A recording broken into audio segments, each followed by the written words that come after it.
Que a paz do nosso querido Mestre esteja em nossos corações.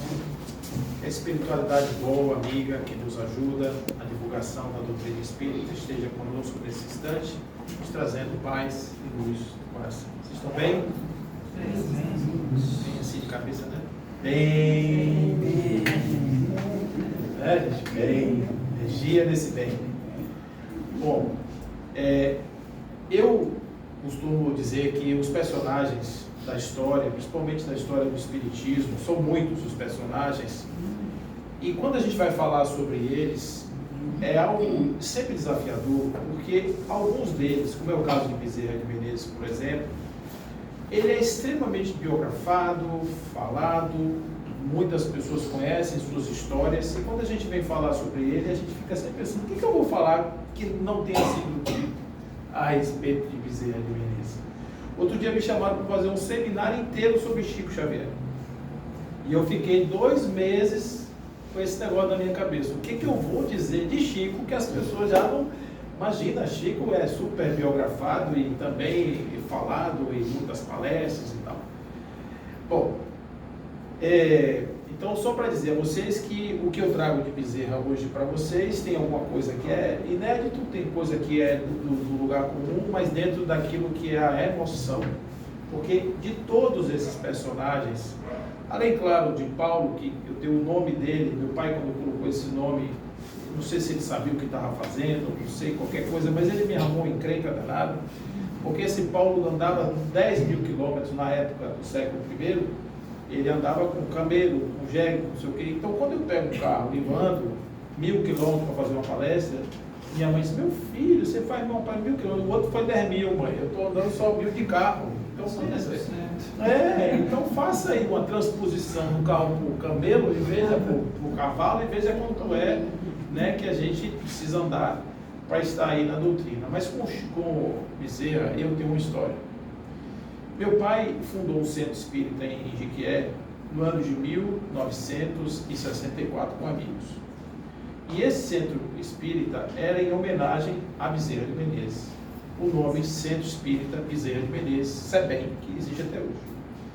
E no ano de 1968, no dia 3 de outubro, que é o dia do nascimento de Allan Kardec, eles inauguraram uma sede nova. E a sede nova era num lugar, né, que é até hoje, o centro funciona até hoje. Outro dia eu estive lá em Jequié, e aí eu fiquei sentado nos bancos, tem alguns bancos que não são mais da época, porque na época eram aquelas cadeiras isoladas de madeira. Quem tem um pouco mais de cabelo por aqui lembra dessas cadeiras. E eram agora bancos de igreja, parecido banco de igreja. Mas no telhado tinha algo daquela época. E eu estava sentado olhando a casa, assim, e a moça faz aquela coisa, né? Quem nunca esteve aqui, levante a mão. E eu fiquei com a mão baixada, a mão, né? Eu já tinha estado naquela casa, não era a primeira vez. E ela não me conhecia, e ela chegou e falou assim, mas você já esteve aqui? Eu disse, já. E ela disse, quando é que você esteve aqui? Eu digo, em 1968, no dia 3 de outubro. Que foi quando inaugurou essa casa. Aí ela tomou um susto e fez, você esteve aqui? Eu estive. Aí foi contar a história do meu pai e tal, aí eles pegaram lá os documentos depois, foi muito legal, né? Mas com Bezerra, aquela foto que está aqui nesse retrato aqui, exatamente essa, tem uma versão dela em preto e branco, e lá na minha casa tinha uma foto dessa, e a gente perguntava para meu pai, quem é esse? E ele dizia, esse é vovô Bezerra. Então eu estou falando aqui do meu avô, né? Estou falando aqui de vovô Bezerra, não do Bezerra de Menezes. Estou falando de um espírito que é muito caro para a nossa família. A minha mãe tem uma admiração, um respeito, um carinho. Ela está doente e aí, quando ela esteve internada da outra vez, eu levei uma foto, essa imagem que eu tenho em casa, e eu levei para ela, para deixar com ela no hospital. Quando ela viu a imagem, ela se abraçou. Aí disse, vovô Bezerra, me tire daqui. No outro dia ela estava em casa. Então você vê que realmente assim, tem um espírito imenso e uma ligação muito bacana com esse espírito de Bezerra, não só com a gente, mas com muitas pessoas, e vocês vão entender por que essa relação existe. Mas ele nasceu no início do século XIX, nasceu no dia 29 de agosto, portanto portanto agora, esse mês, vamos fazer o aniversário dele, do ano de 1831. Ainda não existia doutrina espírita, e ele nasceu lá no estado do Ceará, num lugar chamado Riacho do Sangue, que hoje é chamado de Jaguaretanga, um nome assim. É uma cidade, e Riacho do Sangue tinha esse nome porque contava que houve uma guerra de índios e morreu tanta gente que o rio ficou vermelho, por isso chamava Riacho do Sangue. É nesse lugar que nasce esse menino. Qual é a característica interessante desse nascimento? É que o pai e a mãe de Bezerra, eles eram católicos. Mais do que isso, o pai de Bezerra tinha tido um problema com o seu pai, o avô de Bezerra, que por causa de questão de guerra, questão política, na época do Império, ele meio que foi caçado, defenestrado e morreu em miséria, e morreu também com uma imagem negativa do ponto de vista moral. E esse homem, que era o pai de Bezerra, era muito bem sucedido economicamente. Ele tinha um comércio, ele conseguia ter uma vida relativamente tranquila, mas ele tinha um hábito. Ele não podia ver uma pessoa precisando de dinheiro que ele não emprestasse. Então, dois foram os motivos da sua derrocada. Primeiro, quando acabou todo o seu dinheiro, ele tomava empréstimo para ajudar as pessoas e não conseguia pagar. Ele tinha uma fazenda e ele vendeu a fazenda, e o dono da fazenda novo contratou ele e disse: você não precisa me dar a fazenda. Olha como ele tinha um crédito moral.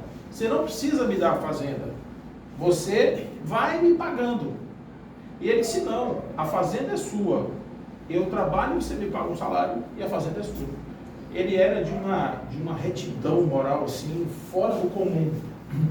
E essa criança, esse menino, viveu nesse ambiente, cresceu nesse ambiente.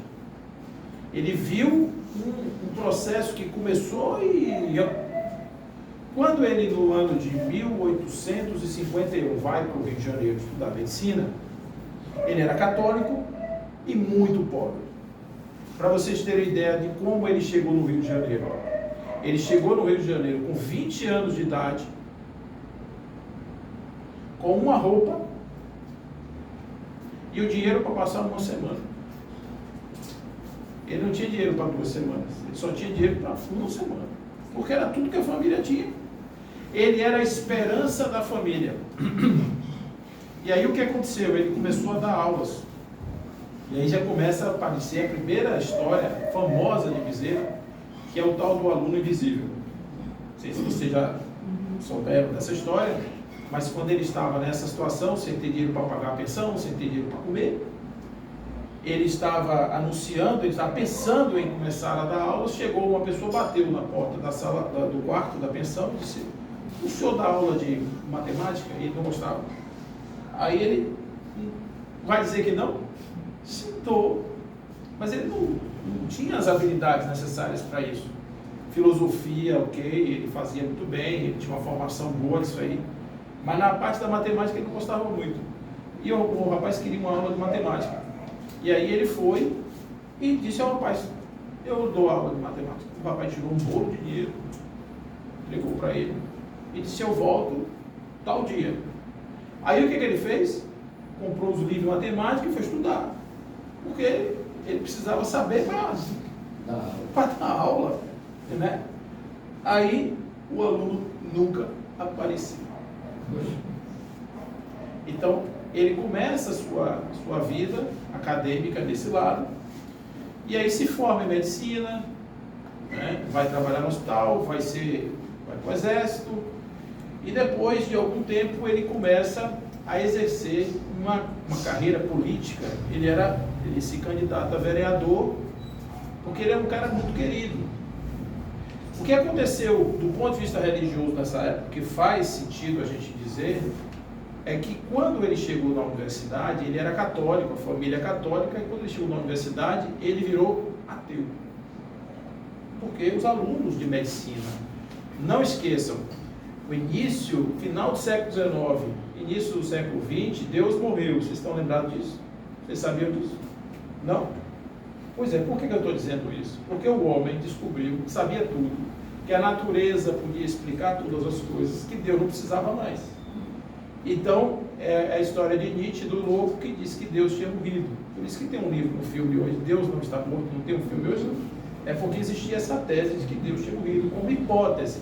Não era Deus morreu, porque ele é imortal, mas é a ideia de Deus. As academias, as universidades estavam cheias desses pensadores.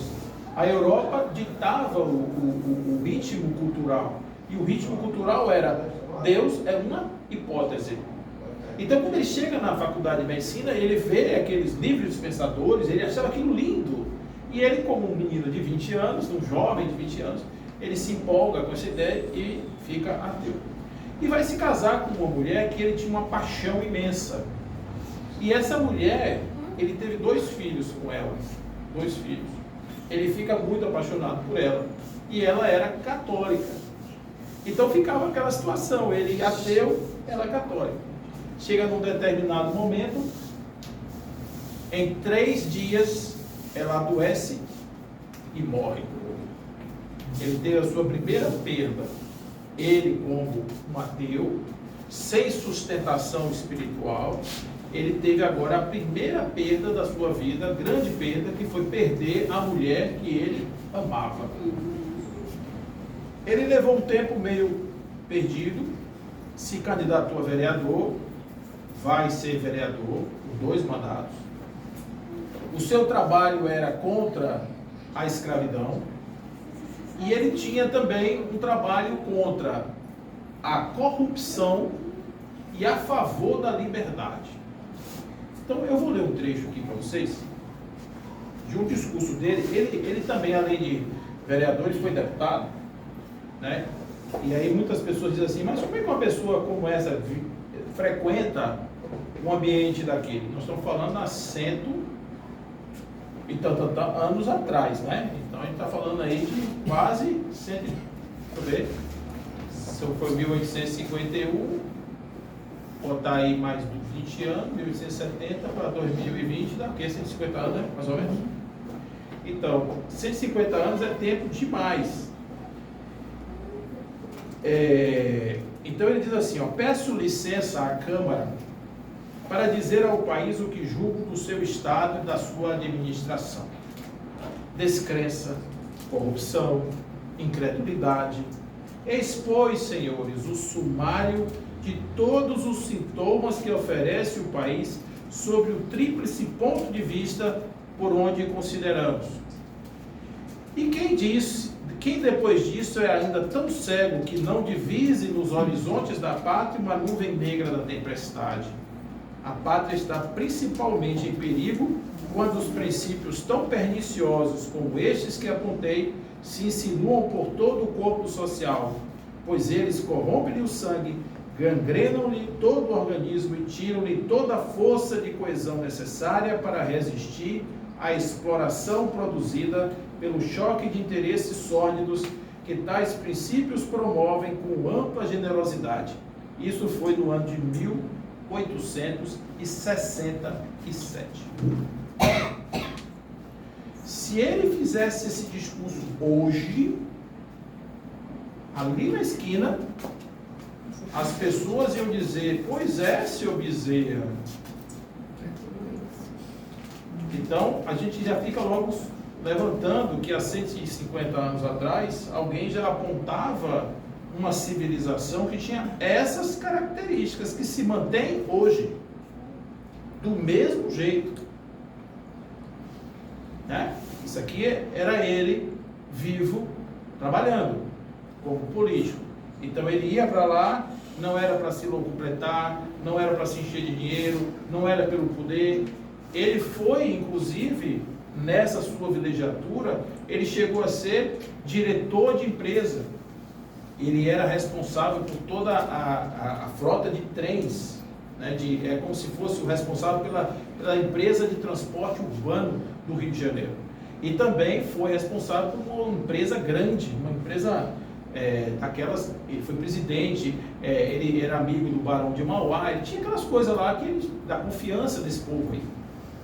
Então, ele não era uma pessoa desassistida de cultura, ele não era uma pessoa que viveu na pobreza, ele não era uma pessoa que não teve a oportunidade de ascender socialmente. Ele teve tudo isso, como médico, como político e também como executivo de empresa. Mas o que faz ele chegar, sair dessa condição de ascensão social para chegar na condição que ele viveu nos seus anos que nós conhecemos? É aquilo que nós vamos chamar de ponto de mutação do ser, que acontece com algumas pessoas que fazem toda a diferença em nossas vidas. É um lugar onde o indivíduo vem numa linha e naquele ponto ele muda completamente a sua vida. E normalmente isso acontece, não acontece com 20 anos, acontece com 40, com 50. O indivíduo meio que dá uma chacoalhada e começa a mudar toda a sua história, toda a sua vida. Então, como é que ele se comportou nesse período todo do ponto de vista religioso? Olha como a espiritualidade trabalha esses personagens de forma exemplar. Ele virou ateu, ele era católico, virou ateu. Aí um amigo chegou e deu para ele uma Bíblia cheia de foto, cheia de desenho. Aquelas Bíblias que tem aquelas imagens lindas, vocês já viram essas Bíblias que tem umas reproduções dos quadros e tal? E ele ficava olhando aquelas imagens. E ele só olhava aquilo, porque não queria saber de negócio de Bíblia, de catolicismo, não queria saber de nada disso. Só que um dia deu nele vontade de ler. Essa vontade de ler, Agostinho de Hipona, ele era maniqueísta, ele era socrático, platônico, foi estoico, ele estudou tudo das escolas filosóficas, mas quem virou a cabeça de Agostinho foram as cartas de Paulo. E reza a lenda que as cartas, haviam documentos com cartas de Paulo em cima de uma mesa, e Agostinho ouve uma voz dizendo: tome e leia.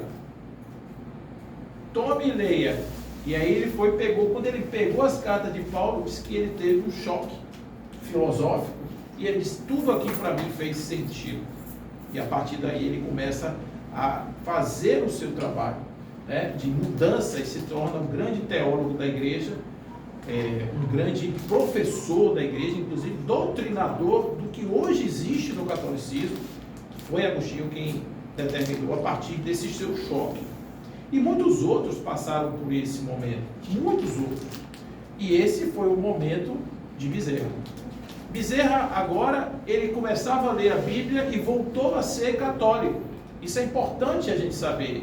Voltou a ser católico, e no momento em que ele volta a ser católico, ele recebe o Livro dos Espíritos, trazido por um amigo chamado Joaquim Travassos, que entrega a ele o Livro dos Espíritos, e ele ficou com aquele livro na mão. Aí ele chegou na frente de um bonde, veio um bonde andando, parou no ponto dele, ele estava com o livro na mão, ele ia andar um pouco com o bonde ainda, e ele resolveu ler, e ele tinha medo de ler. Sabe por quê? Qual era o medo dele?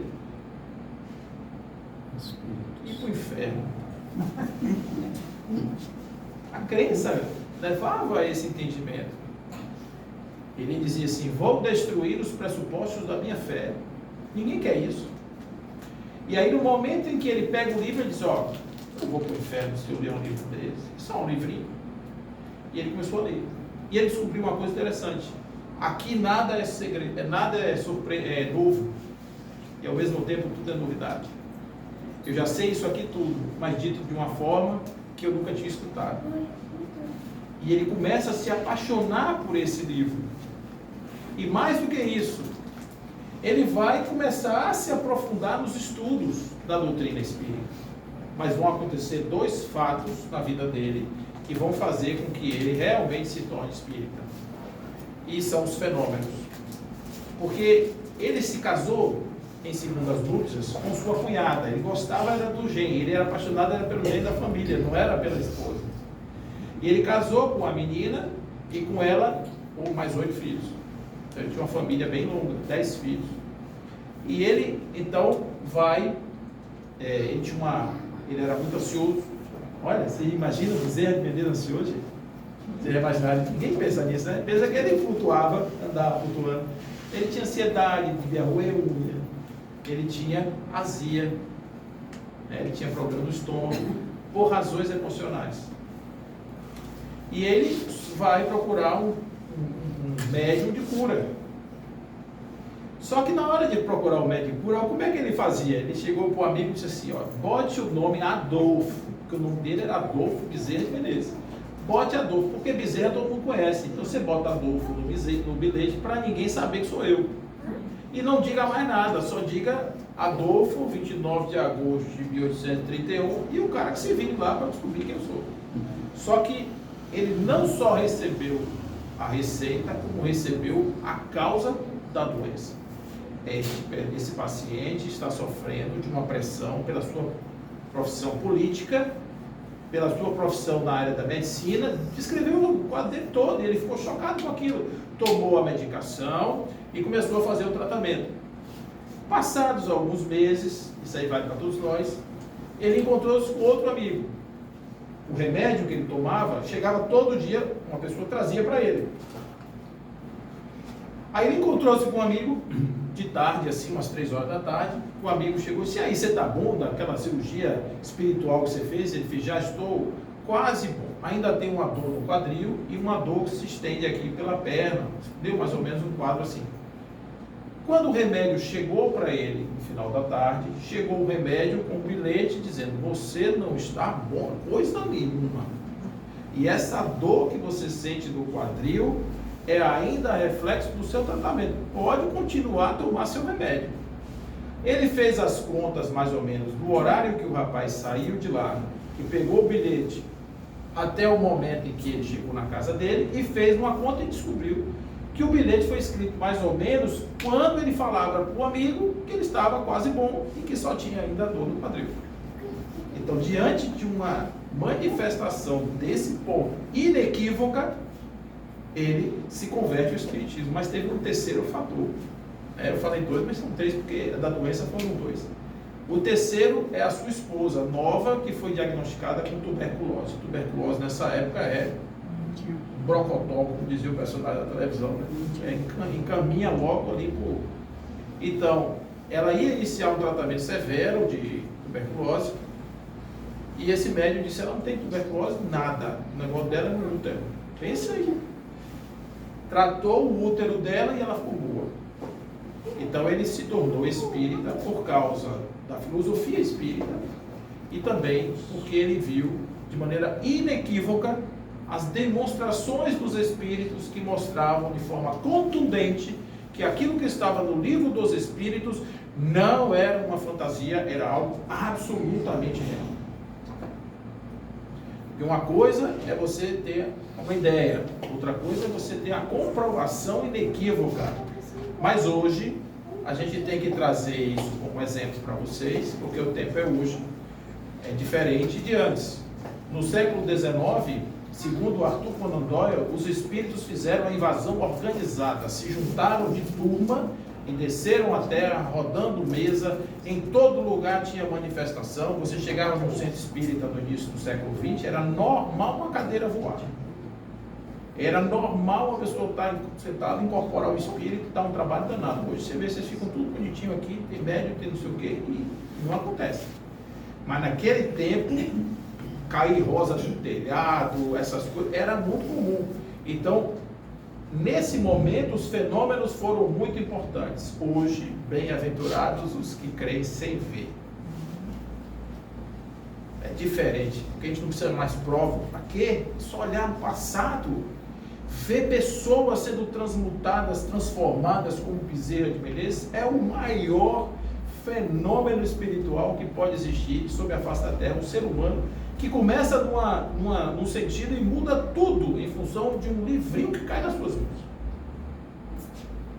Então, ele agora, ele é um médico, terminada a sua missão como político, executivo, ele vai se dedicar à medicina, mas de que jeito?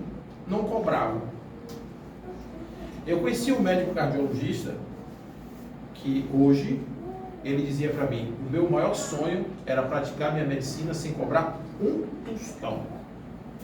Por que ele descobriu que ele não podia fazer isso? Porque quando chegou a primeira conta de luz do consultório, ele descobriu que tinha que cobrar. Né? Ele precisava cobrar porque tinha coisas que ele precisava pagar. Mas Bezerra não cobrava. E isso custou a história, a integridade da sua família. Porque eles tiveram muita dificuldade. Mas muita dificuldade mesmo. Ao ponto da esposa de Bezerra ir procurar o dono da farmácia onde ele trabalhava no fundo, para dizer a ele que ele cobrasse as consultas que Bezerra não cobrava. Porque ele queria ajudar as pessoas.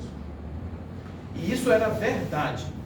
Mas tem outras características de Bezerra que não são muito divulgadas. Bezerra foi presidente da Federação Espírita Brasileira 2 vezes. E o estudo do Livro dos Espíritos dentro do movimento espírita foi institucionalizado por Bezerra. E mais do que isso, o estudo do Livro dos Médiuns. Quando ele fez a ideia do curso de médiuns dentro da federação e dentro dos centros espíritas que ele trabalhava, ele ficava sozinho. Mas ele não desistiu. E era uma pessoa tão assim, decidida, que quando ele tinha, o pessoal se enrolava todo lá com as administrações, ele saía, ia para casa, ficou afastado um tempo, o povo ia buscar ele em casa, para ele voltar e assumir de novo os postos que ele assumia, porque ele tinha uma ideia diferente. O espiritismo brasileiro tem o tempero que tem, graças a Bezerra de Menezes. Por quê? Bezerra de Menezes trouxe o Cristo de forma intensa para dentro do espiritismo. Foi Bezerra de Menezes que iniciou um movimento de cristianização do espiritismo do Brasil. Vocês acham que o espiritismo é igual na França, nos Estados Unidos, em todo lugar? Não é. Se você chegar na França e falar de Jesus, o povo se levanta e sai. Vocês acham isso choca, né? Mas é assim, porque lá eles gostam de fenômeno, de filosofia. Eles gostam da coisa mais densa. Ah, porque Jesus... Não. Eles são traumatizados porque a Europa foi muito traumatizada com a igreja. E eles não gostam disso. Então, é difícil hoje você fazer esse trabalho. Eu conversava com o pessoal da mansão e eles disseram que por conta do estado atual hoje da Europa, França, etc., o espiritismo está decaindo mais uma vez. Nasceu na França e tomou um grande apogeu na Europa, depois decaiu muito e agora voltou por causa das iniciativas dos brasileiros. E nesse momento, exato momento agora, o espiritismo cresce, por incrível que pareça, dos Estados Unidos da América. É o lugar onde o espiritismo está crescendo com mais, e não só brasileiros, americanos estão buscando a espiritualidade, porque estão vendo que o vazio existencial não está respondendo às suas indagações. Então, Bezerra de Menezes vai dividir o movimento espírita no início do século XX entre os kardecistas e os místicos. Quem eram os kardecistas? Os filósofos, os cientistas, e quem eram os místicos? Eram aqueles que trabalhavam na ideia do cristianismo. Inclusive com um problema. Porque os católicos iniciais, aquelas pessoas que eram da religião católica e que praticavam o espiritismo, era assim, gente, o cara ia para a igreja, rezava, senta, levanta, comia hóstia e ia para o centro espírita, chamar espírito para conversar. Porque o espiritismo não era a religião.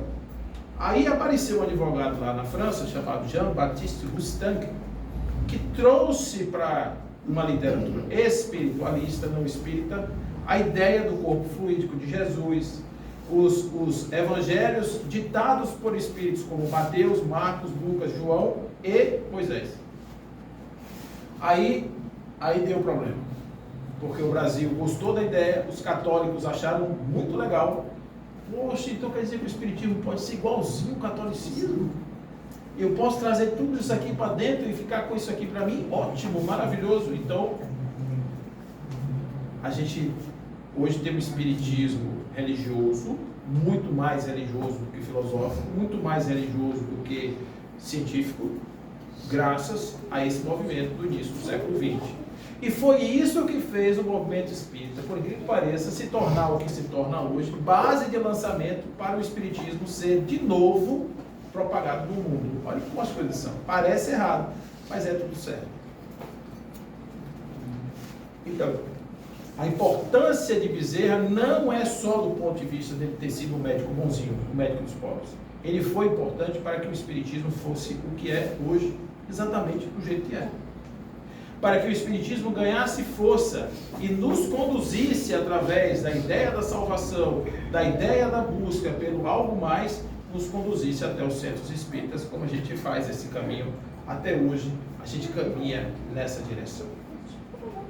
Mas eu falei para vocês do ponto de mutação do espírito, e esse ponto de mutação é o seguinte: todo espírito encarnado, ele tem um grande desafio, que é superar as necessidades do seu corpo físico.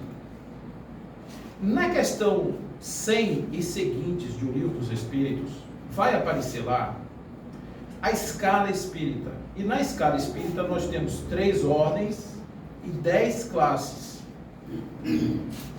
A terceira ordem são aqueles espíritos que estão totalmente imersos na carne. O que significa isso? Significa dizer que esses espíritos, ou para esses espíritos, o que o corpo manda, o espírito se submete. Então, o corpo quer tomar uma cerveja, o espírito não diz nada. Vamos para o bar. O corpo quer se drogar porque está com a cabeça cheia. O que é que o espírito diz? Não vamos, não tem força. No Evangelho segundo o Espiritismo tem inclusive um capítulo chamado A Carne é Fraca. Não é a carne que é fraca, é o espírito que é fraco, porque a carne ela tem um mandato. Qual é o mandato da carne? Sobrevivência, reprodução. Então é comer, fazer menino e se proteger. Então nesse lugar a gente faz socialmente muitas coisas que hoje são aceitas socialmente, disfarçam no fundo, essas 3 coisas. Eu preciso de proteção, eu preciso de vida, sustentação de vida e eu preciso reproduzir. Então, a vida embrutecida é uma vida dos sentidos puros, do corpo. É por isso que quando se fala do hedonismo, não que a gente não tem o direito de se divertir. Não que a gente não tenha o direito de aproveitar algumas coisas que o corpo traz, não é isso. O corpo traz coisas boas, assim como traz coisas também muito complicadas. Então, o problema é quando a pessoa transforma a sua vida a partir só dessas impressões e não consegue resistir. Isso são os espíritos de terceira ordem, eles vão do classe 10 à classe 6. Depois vem os espíritos de segunda ordem, que vai da classe 5 à classe 2. Os espíritos de segunda ordem, eles já estão assim, meio que conseguindo sair ali um pouco. Eles já conseguem ultrapassar os limites do corpo, mas ainda estão meio imersos no corpo. Aquela coisa de uma parte fora, uma parte dentro. Então, para algumas coisas, ele consegue ser bem eficiente espiritualmente. Para outras coisas, ele ainda é totalmente dependente da carne. Os espíritos de primeira ordem só tem uma classe. São chamados espíritos puros ou puro espírito. Então, os espíritos que já estão num grau de desenvolvimento mais avançado, eles encarnam. Jesus não encarnou? Jesus, conforme a questão 625, foi o espírito mais perfeito que já pisou na face da terra, encarnado, gente. Jesus nasceu de uma mãe, teve um parto, teve uma gravidez. Isso quando eu falo às vezes, mas Dona Maria não era virgem, não veio o espermatozoide, não veio do espaço, segundo Miramês. Isso tudo é lenda, gente. Porque na terra, para você nascer, tem que ter um gameta masculino, um gameta feminino, tem que ter um conúbio carnal, tem que ter uma gravidez e tem que o menino nascer né, por aquele canal que não tem outro. Naquele tempo não tinha cesariana, tinha que ser aquilo mesmo. Então, isso tudo é ideia criada, fantasia que a gente cria, porque a gente gosta de endeusar as coisas. Não tem nenhum problema Jesus ter nascido como qualquer ser humano. É até melhor. Porque pelo menos como nasceu igual a mim, nasceu igual a vocês, a todos nós, ele mostra que qualquer ser humano nascido e vivendo na carne pode ser bom como ele foi. Percebe? É assim a modelo e guia. Quando você realmente inspira alguém, dizer, olha, existe um modelo, existe um guia aqui, ó, para você melhorar. Então, nessa condição, o espírito puro, ele encarna. Mas como é que ele é? A carne é um detalhe, ele é mais do que a carne. O seu sentimento não está ligado, por exemplo, às agruras do ego. Olha o que aconteceu com Chico Xavier. Chico Xavier foi totalmente torturado por Dona Ritinha. Torturado aos 4, 5 anos de idade. Sabe o que acontece com uma criança quando ela é torturada nessa idade? Ela faz um transtorno dissociativo de identidade e começa a ver e achar que é muitas pessoas. Ele começa a ter aí um negócio de personalidade múltipla, esse tipo de coisa. Acontece com crianças que foram torturadas. Não estou dizendo que toda criança que passa por uma situação vai fazer o TDI, mas as crianças que mostram, os adultos que têm transtorno dissociativo, normalmente foram torturados. Tem problemas com esquizofrenia, tem problemas com doenças mentais. E isso, Chico passou por essa etapa. Você sabe que você lambeu uma ferida? Você ser obrigado a lamber uma ferida? Você apanhar 3 vezes por dia sem motivo nenhum? Com vara de marmelo? Você ser furado na barriga, inclusive ele teve problemas depois nessa barriga por causa dos furos de garfo que recebeu de Dona Ritinha. Sabe o que é isso? Você sai de sua casa, sua mãe morreu, seu pai entrega você para uma outra pessoa que vai lhe torturar. Olha o problema, um espírito fraco como o meu, Chico nunca ia aparecer. Ele ia ficar ali, ó, totalmente reclamando, porque a Dona Ritinha é a vida. Mas ele pegou Dona Ritinha, botou Dona Ritinha num pedaço de papel desse tamanho e disse assim, essa aqui eu vou me lembrar quando eu estiver fazendo minhas orações, eu lembro dela. Olha como é que o Espírito puro faz. A gente quer brigar, a gente quer ir lá para cima, mas esse Espírito está aqui. O que esse Espírito espera? Uma chance de eclodir. É como se fosse uma borboleta que nasce de uma lagarta. Ela precisa de um momento onde aquele corpo já não mais vai responder pelos impulsos. Então Agostinho passou por isso, Buda passou por isso. Buda viveu quase 40 anos dentro de um palácio. Até o dia que caiu a ficha dele, ele mudou e saiu. Não é? São Francisco de Assis, não sei se já comentei isso aqui com vocês, São Francisco de Assis também. Ele, quando saiu da casa do pai dele, brigou por causa de dinheiro, saiu, tirou a roupa, brigou e foi ser Francisco de Assis. Se ele não tivesse saído da casa do pai dele, ninguém nunca ia saber quem ele foi. Gandhi também teve o seu momento de mutação, quando ele foi jogado daquele trem para fora, ele teve ali um chacoalhar e nesse momento ele se transforma no Mahatma Gandhi a partir dessa mutação, desse momento, essa chavinha que mudou. Então, o espírito, quando ele é desenvolvido, ele faz isso. Agora, ele é fustigado na máxima possível condição, justamente para mostrar que o corpo é só uma veste temporária, que o que importa é a sublimação do espírito, o que importa é a expressão plena do espírito. Isso é o que importa no nosso processo de desenvolvimento. E aí, onde é que Bezerra mostra isso? Bezerra mostra isso porque quando ele está no seu processo já final de vida, ele teve um AVC, que chama congestão cerebral no tempo dele lá. Mas ele foi uma espécie de AVC, ele ficou totalmente paralisado. Ele tinha olhos azuis lindos, e ele ficava deitado na cama, uma pobreza abjeta, tão grande, que os amigos que iam visitá-lo, tinha uma cadeira que ficava na frente da cama, os amigos sentavam nessa cadeira e ficavam olhando para ele, e ele não falava, porque ele estava totalmente paralisado. A única coisa que ele fazia era derramar lágrimas nos olhos. E você imagina que talvez ele dissesse para esses amigos, amigo, eu era tão ativo, hoje eu estou aqui deitado nessa cama. Mas ele derramava lágrimas nos olhos e orava. Os amigos colocavam dinheiro embaixo da fronha. Quando a esposa dele vinha limpar o lençol, trocar o lençol, que levantava, estava cheio de dinheiro embaixo do travesseiro, porque o povo ficava com pena. Porque ele não podia mais trabalhar, ele não podia mais fazer nada. E aqueles olhos estavam se comunicando de uma pureza, de uma tranquilidade, como quem diz, como Jesus dizia, meu reino não é mais desse mundo. Esse mundo não tem mais nada para me dar.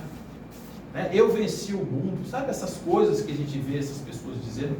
Então, quando a gente admira Bezerra hoje, a gente admira Bezerra porque não que ele é o espírito que vem à face da terra. Essa história é lindíssima. Conta que quando fez 50 anos do seu desencarne, aí ele vai morrer no ano de 1900, na virada do século. Então, ele morre cedo, morreu com 69 anos. Então, quando ele chega na virada do século, 50 anos, aí 1950, teve uma homenagem que fizeram para ele no mundo espiritual, e Celina, que é uma mensageira conhecida de Jesus, disse a ele: você agora está preparado para reencarnar em qualquer planeta, em qualquer lugar que você queira. Na transição dos mundos, nas escalas dos mundos, nós temos os mundos que são os mundos primitivos, temos os mundos de provas, temos os mundos de regeneração, temos os mundos maravilhosos, ditosos, etc., mundos perfeitos. Para encarnar no mundo desse, você tem que ter a condição espiritual adequada a esse espírito, menor ou maior.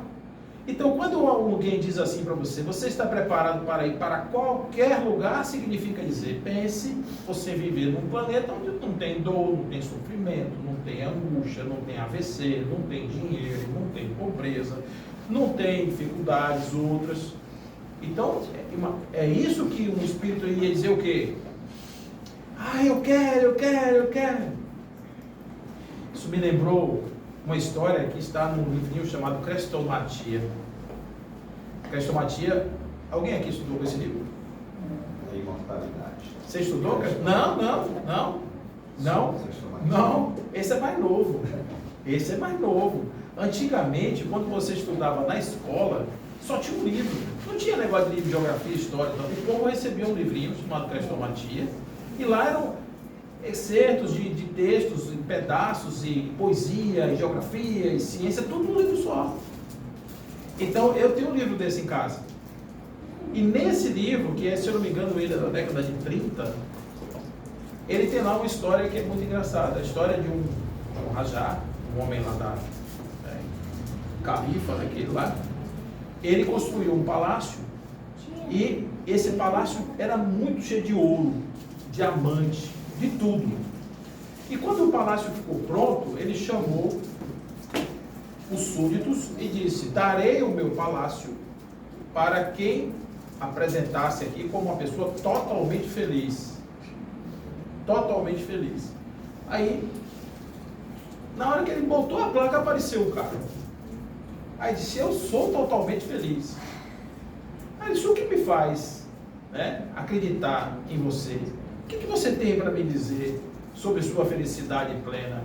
Ele disse: olha, eu sou uma pessoa realizada materialmente, eu sou empresário, mas não tenho ambição. O que eu tenho me dá, para mim, suficiente, para mim e para minha família. Tem uma mulher ótima, maravilhosa, companheira, amiga, que é um doce, um anjo na terra. Nosso lar é um equilíbrio total. Os nossos filhos são amantíssimos filhos.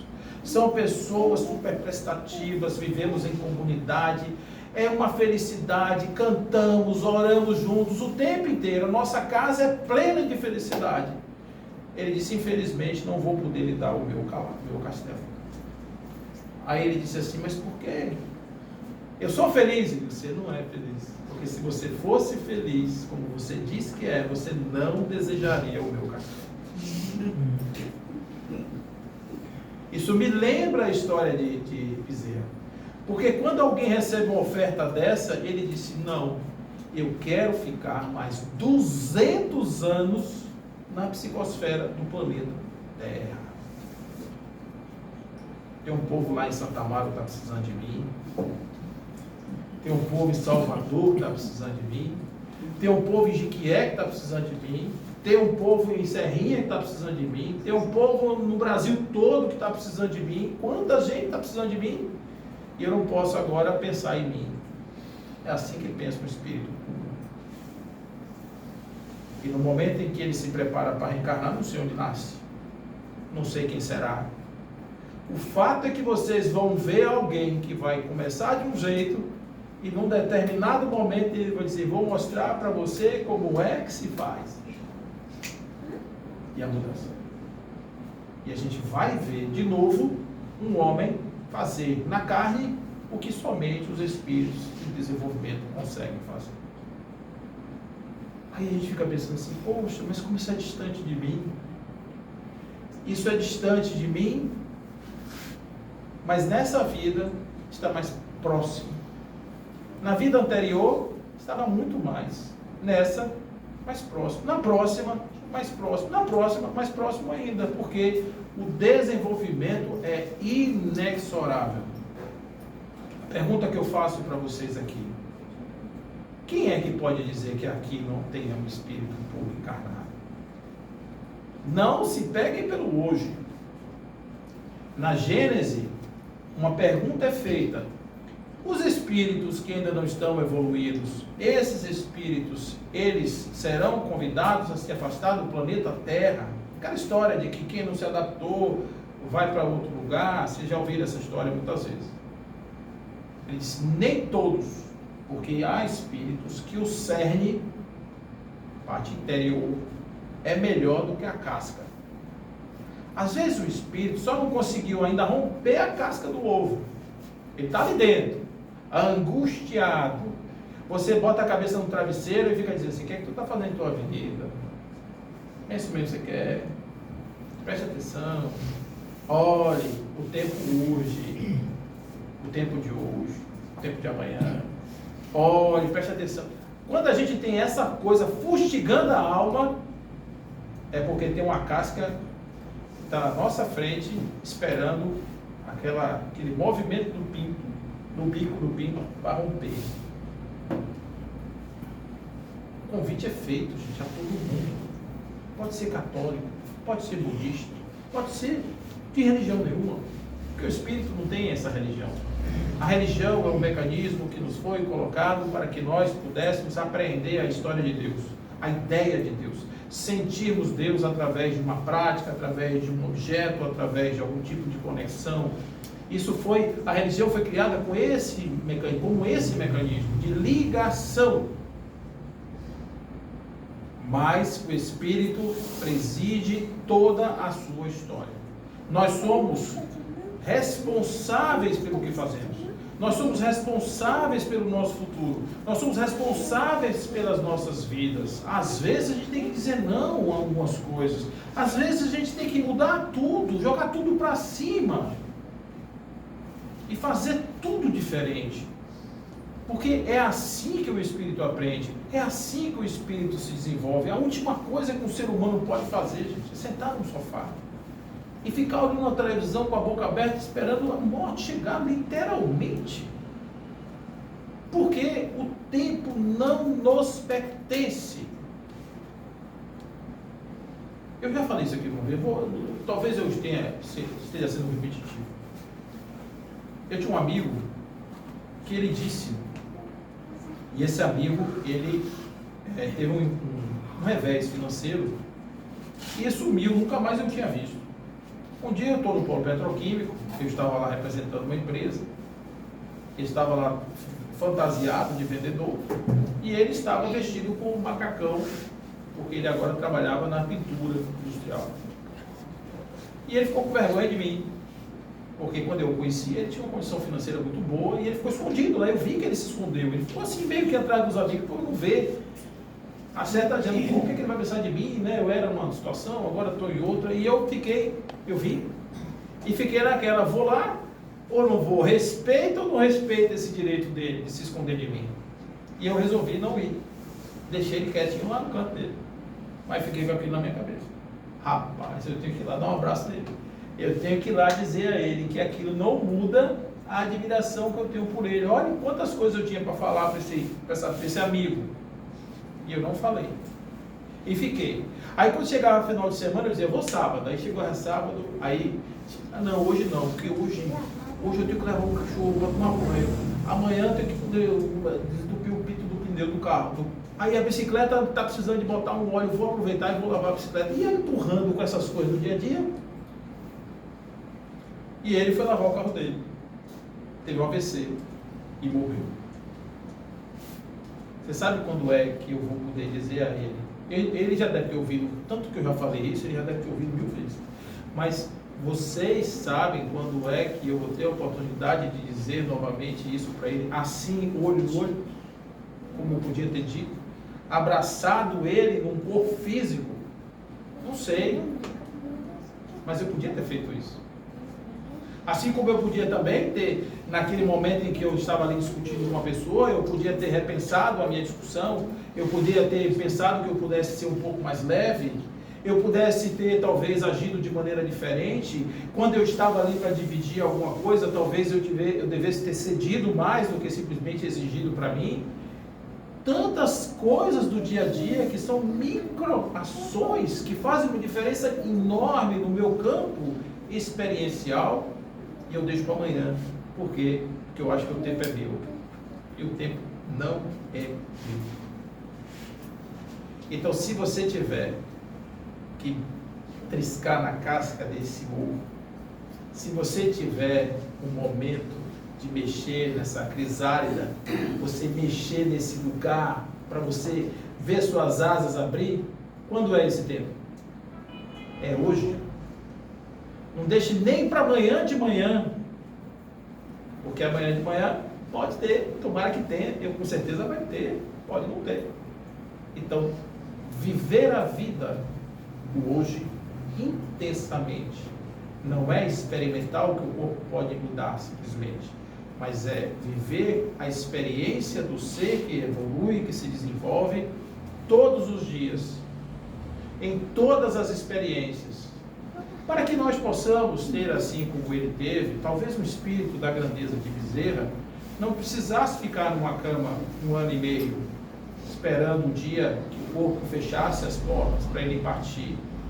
Talvez ele tivesse méritos para poder simplesmente ir antes, mas o testemunho de fé, o testemunho de verdade que dá um espírito desse, ao aceitar com resignação a sua missão espiritual aqui na Terra, isso não tem preço. Para os que sentaram naquelas cadeiras na frente dele, quantas pessoas foram convertidas ali? Olha, gente, Bezerra carregou o movimento espírita nas costas quando era proibido ter um centro espírita. Ele abriu uma função de caridade, de ajudar os pobres, e foi isso a única atividade que permaneceu e que era permitida. Então nós temos um movimento espírita graças a Bezerra de Menezes. Esse espírito tinha méritos para ter uma morte de passarinho, mas ele precisava, no seu último ato, deixar que os seus olhos mostrassem o quanto é grandioso o momento em que o espírito conquista o seu próprio corpo, e mostrar isso para a gente, de que esse corpo é só uma veste temporária, e o que importa nessa vida é sermos melhores, cada dia mais um pouco, mais hoje do que ontem, menos um pouco do que amanhã, sem desistir. É uma batalha de todos os dias, para que a gente possa enfrentar isso com altivez. Eu disse a vocês que Bezerra teve uma grande perda, que foi a sua esposa, mas depois ele perdeu 4 filhos. E ele não desistiu. Não aconteceu com ele o que aconteceu da outra vez, porque ele tinha uma doutrina para lhe dar chão. Ele agora sabia o que significa a vida, ele sabia o que significa a morte. Existe um trabalho de Luciano Klein. Isso aqui é um resumo do livro que ele lançou de Bezerra. Eu não trouxe para vocês darem uma olhada, porque eu confesso a vocês que eu fiquei assim pensando no peso dele, que ele tem 1.400 páginas, 1.300 páginas de Bezerra, da história desse homem. Então, quem quiser saber um pouquinho sobre o que o Espiritismo pode fazer no ser humano, esse é um bom começo. Tá certo, gente? Que o Papai do Céu nos inspire, que o vovô Bezerra esteja conosco. Nesta noite, quando fizermos nossa oração, vamos agradecer a Ele, que os seus olhos azuis embalem os nossos sonhos, que a sua alma generosa esteja conosco, vibre em nossa alma, para que nós possamos nos fortalecer a cada dia, para termos a coragem de fazer, de tomar as nossas decisões, de pegar a charrua, não olhar para trás, segurar o mandato das nossas existências, que Bezerra de Menezes seja sempre 200, eu peço ao vovô Bezerra, fique conosco mais 400, porque se em 160 a gente continua fazendo as mesmas coisas que a gente fazia na época do Império, talvez daqui a 200 a gente continue cometendo os mesmos erros de hoje. Eu espero que não.